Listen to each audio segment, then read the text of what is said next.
But there was a time when it was considered a first of its kind integrated project. Tell us how the idea of Raffles City was first conceived. Hi. So, Raffles City was, envisioned as a city within a city, and that was part of the Singapore's urban revitalization plan, and it was planned into the Duncan Civic District into a bustling hub. And let's go down a little bit of the history lane for Raffles City. So it was first dreamed up in 1969, and it was a massive project of its time. 600 million in terms of potential, and of course at that time it was the largest commercial property development in Singapore.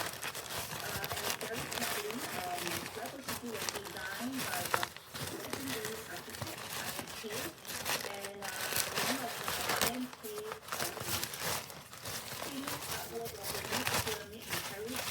So we are very proud of this IMK design, and it's still standing strong for Raffles City today.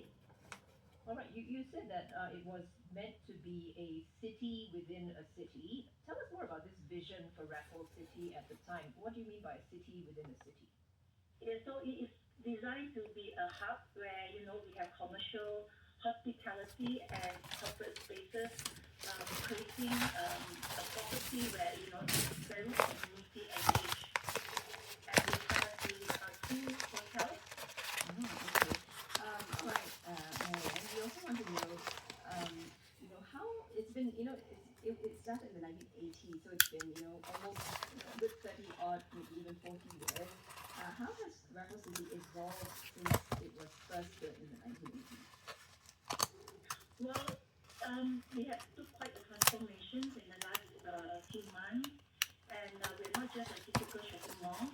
It is now known to be a very lifestyle destination as a hub of Singapore's central business district, and we are setting the bar in terms of experiential retail and hospitality. And everything you can actually experience, you can now find it in Raffles City, as we would like to call ourselves, creating memorable experience all under one roof.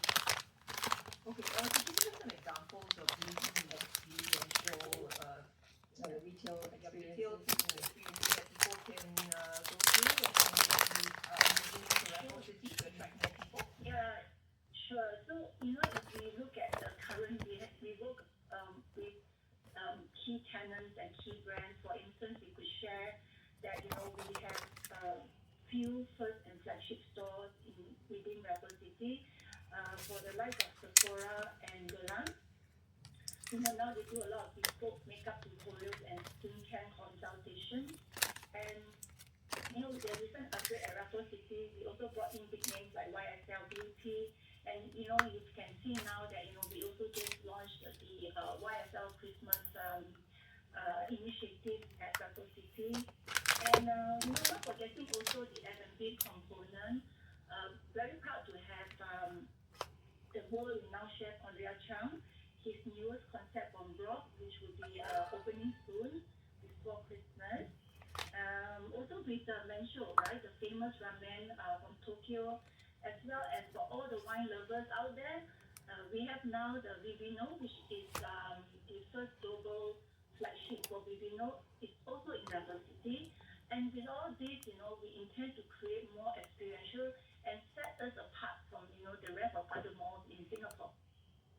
And in terms of the physical space, Marianne, you've had some upgrades over the years so that the mall doesn't look dated. It still looks very current and very modern. But do you think these physical upgrades, like renovations, do they make a difference to shoppers? Yeah, absolutely.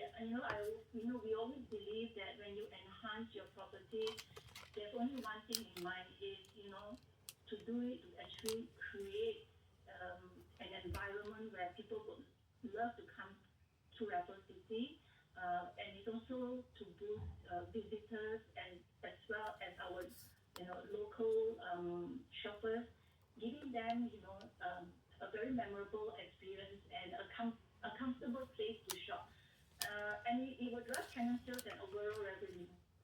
What are some examples of the upgrades to Raffles City that have taken place over the years? To start with, it will definitely be the tenants. So we work very closely with all the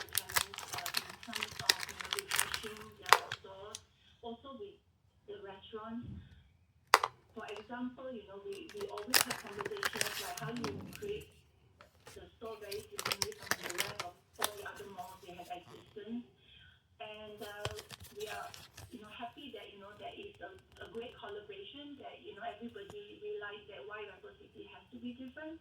So we do have quite a lot actually, and I feel, someone must come to Raffles City to experience it because by explaining it's difficult, but by experiencing it, then you will know why Raffles City is different. Oh, okay. Well, that being said, there are still some challenges when it comes to retail. Especially with the rise of online shopping, and like today being 11/11, a lot of online sales going on. What are some of the major challenges shopping malls like Raffles City have faced over the years? Yeah, with the online shopping nowadays, people tend to say, oh, shop online. However, we truly believe that sometimes a brick mortar creates very different experience. Number one is the people in the mall and also the tenants, the sales people. They create experience where else online cannot do so.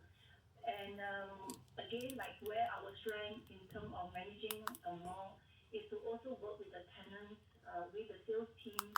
How do we create those experience from the time they walk through the entrance of Raffles City right to the time they exit? So working with the tenant sales team is crucial. How do you create different experience? How do you create different experience for our VIP who are actually under the Raffles Prestige program? So a lot of things is about differentiation. Every store, every brand has different story to tell, and it's just right down to the people. What about events like Formula One, which take place right on the fringes of Raffles City? Is that a boon or a bane for Raffles City? Oh my gosh, I would say that it's always the event you always really to Look as well forward to because you know that how because you know how F1 drives not just the local demand and the interest tourists as well, and where can you be better be is in Raffles City right at the heart of the racing track. And I would also say that most of our tenants always look forward to the F1 because number one is the best time for revenue. Number two is they come up with very different promotional campaigns during F1, and I would say that F1 period for Raffles City is always the best moment, and it's always the most crowded mall during the F1 period. And also we have F1 teams coming to Raffles City, and we have also meet and greet with the F1 drivers. So yeah, I mean it's the best place to be. Yeah, a lot of buzz around that and a lot of spillover effect, right, of the F1 into Yes, Raffles absolutely. City, just given your location. Okay, but coming back to these online shopping events like Singles Day today, and then we've got Black Friday, Cyber Monday coming up. Um, Marian, how have these online shopping events impacted the way physical retailers do business? Like, do you maybe I think that there are some retail stores that also jump on the trend and have their own Singles Day, Black Friday sales, isn't it? Yeah, so we actually work very closely with the tenants. Again, I will emphasize that it's an everyday conversation within the team. Is how do you create a special campaign or promotion in the mall? And we can't do the same thing as online, but we have to do something very different. So tenants usually will come back to us to give their promotional campaign, what they're going to do for Black Friday, for instance, and then how as us as landlords try to help them out in terms of the communication out to our members within our database. Yeah, so I mean, if we were talk about online shopping and brick mortar, that is a consistent. I wouldn't say pace, but it's a consistent effort that we need to do. Yeah. And what about Raffles City's own efforts into jumping into the online space and reaching out to shoppers through social media? Tell us how successful such efforts have been